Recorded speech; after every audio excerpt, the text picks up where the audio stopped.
아마 그 세대를 경험하지 않은 사람들에겐 말해줘도 믿지 못할 겁니다. 포켓몬과 디지몬의 뒤를 이은 몬스터 만화가 있었다는 것을 말이죠. 다른 사람들에겐 어떨지 몰라도 한국의 90년대생에겐 꽤 특별한 의미를 가지고 있는 작품. 오늘은 요리킹 조리킹이 어떻게 끝났는지에 대해 이야기해볼 겁니다.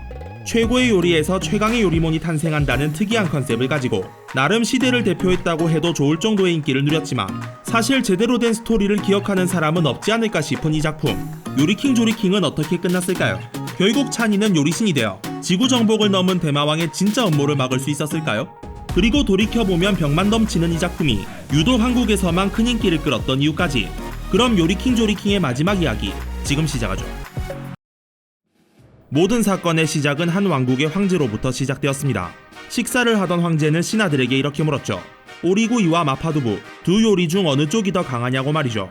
어느 게 더 맛있냐가 아닌 어느 게 더 강하냐는 황제의 질문은 당연히 신하들을 당황스럽게 만들었고 밤낮을 연구해도 답을 찾는 것은 불가능했습니다. 그러던 어느 날 궁전을 찾아온 낯선 인물이 카드를 사용하여 요리에 생명을 불어넣자 요리가 몬스터로 변신하여 싸우기 시작했죠. 그제야 황제는 그토록 원하던 답을 알게 되었고 사람들은 이를 요리몬이라 부르며 전 세계에 퍼지게 되었습니다. 그런데 이 요리몬을 사용하여 세계를 정복하려는 자가 있었으니 그 이름은 바로 대마왕 쿡. 강력한 요리몬과 맛있는 것을 먹고 싶어하는 사람들의 욕구를 이용하여 세계를 지배하려는 야망을 가진 자였죠. 주인공 찬이는 빛의 요리사로서 대마왕을 막기 위한 활동을 하던 중 위험에 처한 꼬블레옹 도사를 구하게 되는데 그 행보에 감동한 도사는 착한 마음씨를 가진 자만이 최고의 요리를 만들 수 있다며 찬이에게 요리몬을 불러낼 수 있는 요리조리 카드를 건넸습니다. 사실 찬이는 여태껏 제대로 된 요리를 한 번도 성공한 적이 없어 그가 가지고 있는 요리몬이라곤 숫덩어리 까망까망 뿐이었으나 꼬블레옹의 격려에 힘입어 다시 요리를 시도하게 되고 그렇게 황금볶음밥에서 탄생한 요리몬 푸카룡이 소환되죠.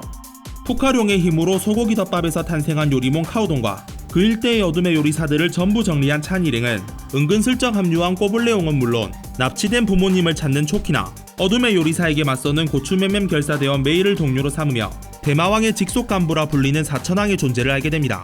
사천왕은 마을을 습격하여 식재료를 강탈한 뒤 사람들을 납치하여 대마왕의 동상을 세우고 있었죠.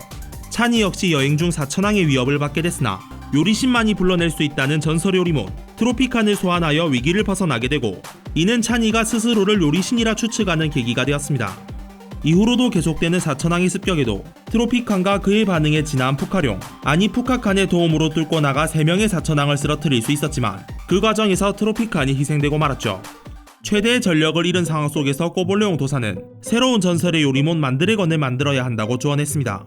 만드래건은 4마리의 요리몬이 합체한 존재로 그중 3은 이미 가지고 있거나 행방을 알고 있었지만 마지막 하나는 불과 열에 강한 요리몬이라는 단서만 있을 뿐 요리신이 직접 알아내는 수밖에 없다 설명했죠. 하지만 찬이는 그럴 생각이 없었습니다. 처음으로 요리몬을 잃은 상실감에 빠져있던 그는 이제 싸움이나 요리신 따위는 하기 싫다고 말하며 모든 것을 포기하려 했죠. 그때 마지막 사천왕 나이프가 나타났습니다. 이미 만드래건의 존재를 알고 있던 나이프는 합체에 필요한 요리몬을 빼앗는 것으로 전설의 요리몬의 탄생을 막으려 했죠. 이를 본 찬이는 도망칠수록 일이 악화된다는 것을 깨닫게 되고 나이프와 싸우는 과정에서 만드래건을 깨우는 마지막 열쇠가 까망까망이라는 것을 알게 됩니다. 다 타버린 요리에서 탄생한 요리몬 까망까망은 이미 숫덩어리 자체라 누구보다 불과 열에 강한 존재였죠. 망설임이 사라진 찬이는 4마리의 요리몬을 하나로 모아 두 번째 전설의 요리몬 만드래건을 소환할 수 있었습니다.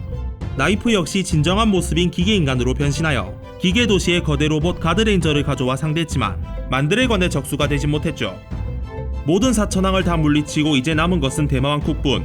찬이는 그의 본거지인 대마왕 궁전에 쳐들어가게 되고 그곳에서 꼬블레옹 도사가 바로 전대 요리신이었다는 것을 알게 됩니다. 화려한 미청년의 모습으로 최고의 요리 실력을 자랑하며 모두에게 존경받는 요리신이었던 그는 제자이자 신하였던 남자의 배신으로 요리신의 힘을 빼앗기고 노인의 모습으로 변하게 된 것이었죠. 그리고 그 배신자가 바로 지금의 대마왕 쿡이었습니다. 이 궁전 역시 원래는 그의 것이었죠. 그런 꼬블레옹 덕분에 길을 헤맬 일 없이 나아갈 수 있었고 대마왕이 숨겨놓은 장치로부터 그의 진짜 계획을 알게 됩니다. 그것은 지구 정복을 넘은 우주 정복이었죠. 이미 지구를 손에 넣는 것만으로 만족할 수 없었던 쿡은 수천 년에 한 번 온다는 검은 은하수를 활용하여 우주까지 넘보고 있었습니다. 각지에 자신의 동상을 세우는 것 역시 그 계획의 일환이었죠. 검은 은하수가 나타나는 것은 바로 오늘 밤. 시간이 없다며 급하게 궁전을 뒤지던 찬이는 대마왕의 말단부와 미야미야가 쓰러져 있는 것을 발견합니다. 그녀는 매번 이어진 임무 실패의 대가로 처벌을 받아 기절한 상태였죠. 찬이는 미야미야를 살리기 위해 볶음밥을 요리하여 먹이게 되고, 요리신의 요리는 몸을 회복시킬 뿐 아니라 대마왕이건 저주까지 풀 수 있었습니다. 덕분에 그녀는 세뇌에서 벗어나 원래의 모습인 미카카로 돌아오게 되죠. 하지만 그 사이 대마왕은 우주선을 타고 지구를 떠나고 있었고, 우주선이 없는 찬이로서는 지켜볼 수밖에 없었습니다. 그때 미카카가 자신의 직업이 로켓 정비사임을 밝히며 기계도시로 가면 로켓이 존재한다고 말했죠. 찬이는 미카카의 안내를 받아 로켓에 탑승하여 수많은 요리몬들을 뚫고 결국 쿡에게 도달하게 됩니다. 동서양 최고의 요리에서 탄생한 요리몬을 내세운 대마왕과 만드래건과 푸카칸으로 상대하는 요리신. 그 팽팽한 싸움은 누가 이길지 가늠하기 어려웠으나 찬이의 재치 있는 행동으로 인해 겨우 이길 수 있었죠. 그런데 쿡은 이 상황을 보고도 그저 웃기만 하며 이제부터가 진짜라고 말했습니다. 그러자 지구에 있던 대마왕 동상들이 사람들의 영혼을 흡수하고는 그 힘을 대마왕에게 전송해 주었죠. 그렇게 수만 명의 영혼을 흡수한 쿡은 어둠의 요리몬 데블파이터를 소환, 그것도 그냥 소환이 아닌 자기 자신과 합체 소환했습니다.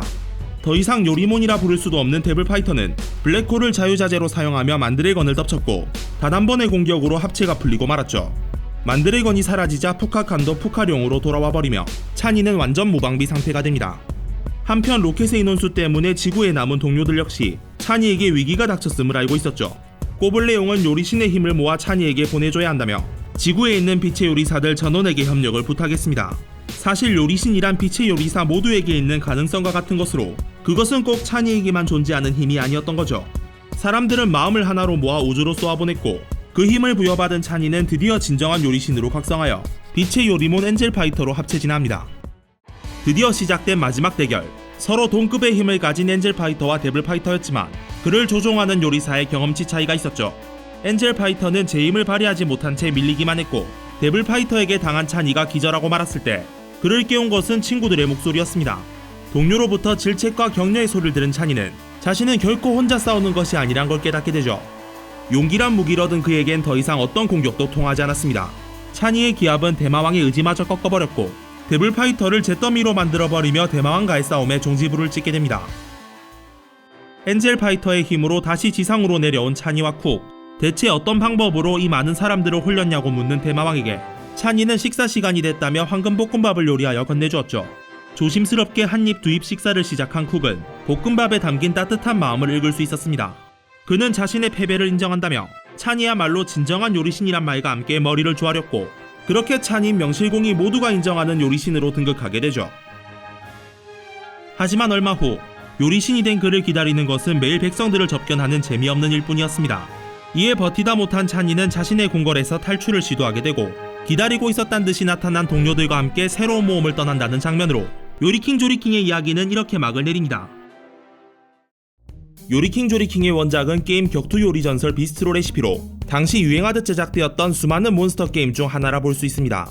게임의 종류는 무려 3가지나 있으며 애니메이션화는 물론 만화책으로도 만들어졌지만 문제는 별 성과를 내지 못한 채 전부 묻혀버렸다는 거죠. 일본에서 비슷한 시기에 비슷한 컨셉을 가지고 나온 애니메이션 몬스터팜이나 데블파이터는 현재 블루레이가 발매되어 있는데, 요리킹 조리킹은 없는 것만 봐도 인지도의 차이를 알 수 있습니다. 지금 여러분이 보고 있는 이 영상이 그리 좋은 화질이 아닌 것도 그 때문이죠. 그런데 이 작품 유독 한국에서만 더 큰 인기를 누렸습니다.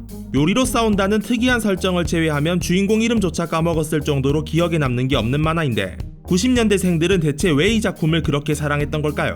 당시 요리킹 조리킹이 방영했던 시기에서 그 이유를 추측할 수 있을 것 같습니다. 요리킹 조리킹이 국내 첫 방송했던 때는 2003년 1월이었는데 공교롭게도 이때는 포켓몬스터 무인편이 알 수 없는 이유로 조기 종영한 뒤 에이지가 나오기 전까지 하락세를 타던 시기였죠. 또한 디지몬 테이머즈가 종영했던 직후였으며 유이왕은 한국에 상륙하지도 않았던 때였습니다. 한마디로 제대로 된 몬스터 만화 및 인기작이 없던 시기였죠. 이렇게 방송 편성이 좋았던 데다가 문방구 사정 역시 웃어졌습니다. 당시 문방구에는 적당한 판매 완구가 없었고 아이들은 매일같이 심심해하고 있었는데, 그때 마침 애니메이션 인기에 힘입어 요리킹 조리킹 카드가 발매되었었죠. 이것이 유행에 목말라 있던 아이들의 갈증을 제대로 저격한 것이 아닐까 추측해봅니다.